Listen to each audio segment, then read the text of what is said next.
அம்மா இந்த கேக்கில் குழிப்பணியாரம்லாம் செஞ்சு வெறும் ரீல்ஸாக பார்த்தேம்மா. எனக்கு ஆசையாக இருக்குது, எனக்கு செஞ்சு தரியா? அது கேக்கில் குழிப்பணியாரமா? செய்கிறாங்க. பணியாரம் உனக்கு கை இருக்குல்ல, நீனே போய் செஞ்சு தின்ன. ஐயோ அம்மா செஞ்சு விடுமா, நீ வீடியோ பார்த்து செஞ்சு விடு. எனக்கு ஒன்றும் தெரியாதுமா, நீனே போய் செஞ்சு சாப்பிடு.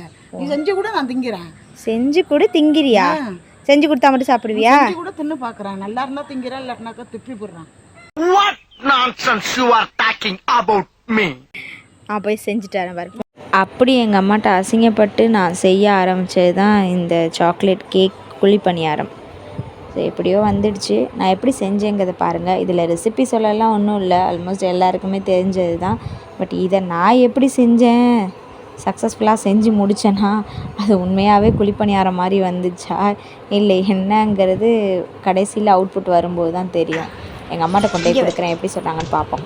நான் சொன்னேன்ல, சூப்பராக சாப்பிட்டு பாரு. பேச்சாடா பேசுனேன், கொஞ்சம் பேச்சா பேசுனேன். சாக்லேட் நல்லா இருக்கா? பிடிச்சிருக்கா? மெல்ட் ஆகி வருது பாரு. நானும் சாப்பிட்டு பார்த்தேன், சூப்பராக இருந்தது. வீடியோ பிடிச்சிருந்தா லைக் பண்ணுங்கள். டாட்டாம்.